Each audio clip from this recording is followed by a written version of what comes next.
கடலுக்கு அடியில் Bikini bottom என்ற ஒரு நகரம் இருக்கிறது. அங்கே மீன்கள், நண்டுகள், ஆக்டோபஸ்கள், நத்தைகள் இப்படி கடல் உயிரினங்கள் எல்லாம் மனிதர்களைப் போல வாழ்கிறார்கள். அந்த நகரத்தில் வசிக்கும் மிகவும் சந்தோஷமான ஒரு கதாபாத்திரம் ஸ்பாஞ்ச் பாப் ஸ்கொயர் பேண்ட்ஸ். 1999 வெளியான இந்த கார்ட்டூன் இன்று வரை உலகின் மிக பிரபலமான அனிமேஷன் தொடர்களில் ஒன்றாக இருக்கிறது. ஸ்பாஞ்ச் பாப் ஒரு சாதாரண கடல் ஸ்பாஞ்ச். ஆனா அவளுடைய வாழ்க்கை சாதாரணம் இல்லை. எப்போதும் சிரித்த முகம், எல்லாருக்கும் உதவ வேண்டும் என்ற மனசு, எந்த பிரச்சனையிலும் நல்லதையே பார்க்கும் குணம், இதுதான் அவனை மற்ற கதாபாத்திரங்களிலிருந்து வித்தியாசமாக்குகிறது.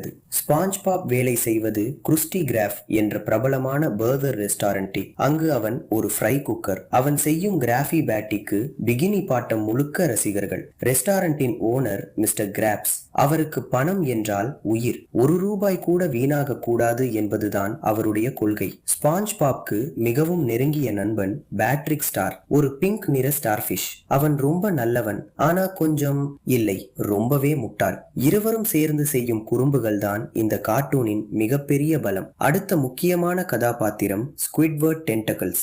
அவருக்கு அமைதியாக வாழணும், கிளாரினட் வாசிக்கணும். ஆனா ஸ்பஞ்ச் பாப் மற்றும் பேட்ரிக் தினமும் ஏதாவது செய்து அவருடைய அமைதியை கெடுத்து விடுவார்கள். அவர்களின் காமெடி கெமிஸ்ட்ரி தான் ரசிகர்களை வயிறு குலுங்க சிரிக்க வைது. இதோடு முடிவில்லை. சாண்டி சீக்ஸ் என்ற டெக்சாஸிலிருந்து வந்த அணில், பிளான்டன் என்ற கிராஃபி பேட்டி, சீக்ரெட் ஃபார்முலாவை திருட முயற்சிக்கும் வில்லன், இப்படி ஒவ்வொரு கதாபாத்திரத்திற்கும் தனித்தனி அடையாளம் இருக்கிறது. ஸ்பாஞ்ச் பாப்பின் வெற்றிக்கு முக்கிய காரணம் இது குழந்தைகளுக்கு மட்டுமில்ல, பெரியவர்களும் ரசிக்கக்கூடிய comedy, smart writing, funny expressions, memes. இதனால் உலகம் முழுக்க இந்த கார்ட்டூன் ஒரு பாப் கல்ச்சர் ஐகானாக மாறிவிட்டது. இன்றும் இன்டர்நெட்ல அதிகமாக பயன்படுத்தப்படும் மீம்ஸ்களில் ஸ்பஞ்ச் பாப் முக்கிய இடம் பிடிக்கிறது.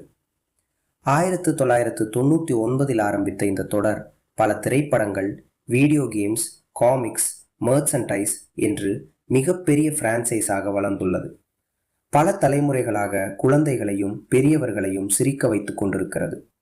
ஸ்பாஞ்ச் பாப் நமக்கு சொல்லும் மிகப்பெரிய பாடம், வாழ்க்கையில் எவ்வளவு பிரச்சனைகள் வந்தாலும் சிரிப்பை இழக்காதீர்கள், நேர்மறையாக இருங்கள், நண்பர்களை மதியுங்கள், உங்களுடைய வேலையை நேசியுங்கள்.